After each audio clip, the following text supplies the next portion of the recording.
Hi everyone, welcome back to my channel. This is Josie's Point of View, where we focus on human nature stories from the Carolinas and beyond. Today it's Monday and it's May the 20th, 2024. Thank you so much for tuning in. If you're new to my channel, I want to thank you so much for stopping by.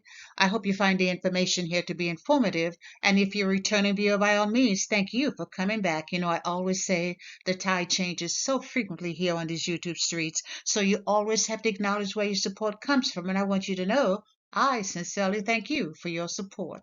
Feel free to like and to share this video. And don't forget to subscribe. The month of May is dedicated to military appreciation, and it's a time for us to honor all of our military service members for their service and personal sacrifice to our country. And through the celebration and the gratitude, it just doesn't seem as it's ever enough because there are times when being grateful simply doesn't ease the pain. And that's why I believe we should be celebrating our service members every month and every day. And as we draw closer to Memorial Day and Memorial Day weekend, a weekend of remembrance, I want to pay tribute to two service members we recently lost. And they were both assigned to us here in North Carolina. This may not be their place of birth, but they were serving within our boundaries, and North Carolina was their adopted home. So we have definitely claimed them as our own. I'll provide you with a brief summary here, and I'll identify some of my sources in the description box. So let's begin closer to home at Fort Liberty here in North Carolina, where we're sad to announce the death of another paratrooper.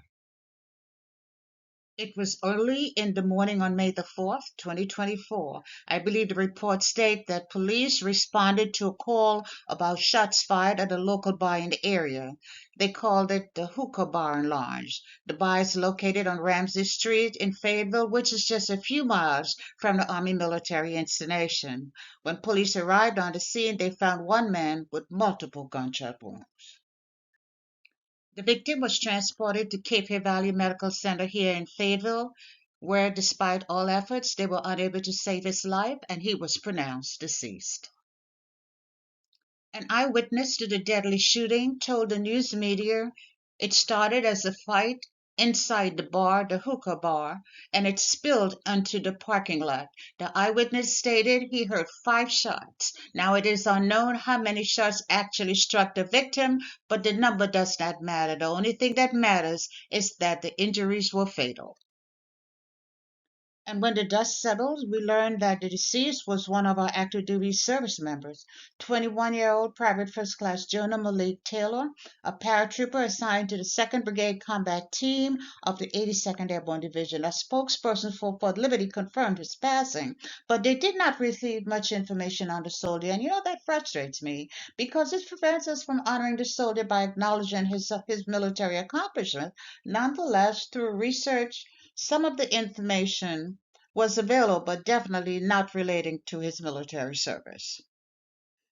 We learned that PFC Taylor, a native of Coffeyville, Mississippi, was a father of 2 young children, a 1-year-old boy and a 2-year-old girl. He attended Coffeyville High School, where he excelled at varsity football and basketball.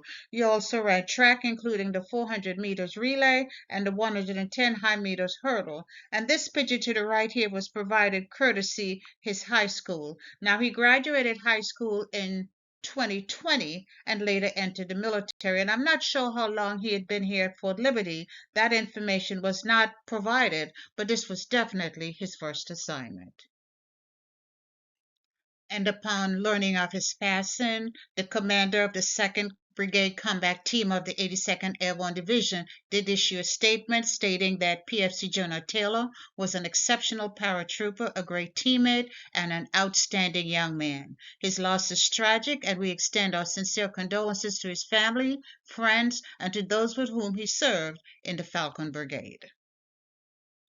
And as I was doing my research, I saw where his hometown newspaper, the Coffeyville Courier, had acknowledged his passing. And this is from the local newspaper, and the date this was published was May the 7th, 2024, and it reads, Jonah Malik Taylor passed away Saturday morning, May the 4th, 2024, at the age of 21. Jonah graduated from Coffeyville in 2020 and was stationed in Fayetteville, North Carolina, where he passed away. His death is under investigation. And Private First Class Taylor was buried this past Saturday, which was May the 18th, in his hometown of Coffeyville, Mississippi. Now, I don't normally include family pictures and tributes of fallen soldiers, but I made an exception this time because it appears that PFC Taylor was following in the footsteps of his dad, who's, as you can see, is a very highly decorated non-commissioned officer. Now, this picture was taken during a Veterans Day ceremony at the high school, and I'm sure Dad was very proud of his son's accomplishment. And now let's travel across the highway to the Marine base at Camp Lejeune, where we learned of another tragedy, the death of another service member, and the date of this reporting was around April 19th, 2024. And the message supporting the announcement by the Marine Corps was rather confusing. We just could not figure out what they wanted us to know. Except for the brief statement, Marine Corps was simply short on specifics. They were using words such as training mishap and training incident. So what did that all mean? They failed to clarify initially, and we were suspicious. Exactly what were they trying to hide? The only thing that was clear is that whatever happened to this Marine took place in an off-base location in Cataract County. And a few days later, we learned the identity of the service member, 25-year-old Sergeant Colin Aslambers, hometown of Fallon, Missouri. He was assigned to the 24th Marine Expeditionary Unit at Camp Lejeune. I was able to confirm that he had just recently been promoted to the rank of sergeant. In fact, his promotion date was April the 1st, 2024, just about 2 weeks prior to his death. We also know that he was married. In fact, he had just celebrated his first wedding anniversary, and he and his wife were expecting their first child. And here's something else I found out that's a little bit sad. He died on April the 17th, and his birthday is May the 19th. So he was killed just a few weeks short of his 23rd birthday. And eventually, the Marine Corps did say that Sergeant Arsenbar's death was the result of a parachute mishap, but the word mishap was never clarified. They said the mishap happened around 11:05 p.m. Thursday night, but I have a question. Exactly what does that mean? What is a mishap? Did the parachute just did not open?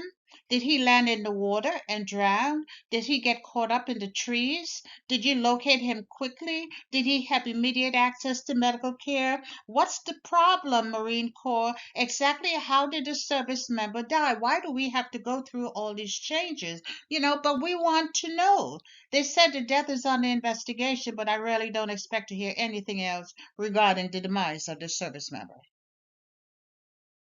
Now, I did take a few minutes to read his obituary, and I intentionally waited until after his funeral before I spoke on him because his family wanted to keep the funeral private. But let me tell you what I learned about this Marine. He graduated from West Summerall High School in Missouri in 2019 and entered the Marine Corps in 2020. And after he completed basic training, he went to infantry school, he went to airborne school. He then took a path that appeared to be rooted in a determination to be successful through the ranks of the Marine Corps. He attended numerous advanced training courses, and as he excelled at his job and as he excelled as a Marine, so did his promotion. And as I already mentioned, he was promoted to sergeant on April the 1st, 2024, just a few weeks before he died. His awards and decoration include the Global War on Terrorism Medal, the Armed Forces Reserve Medal, and the Marine Corps Good Conduct Medal. He returned home to a hero's welcome as residents of Missouri lined the streets holding the American flag and paid their final respect. I won't say anything about his funeral, but yes, he is now in his final resting place.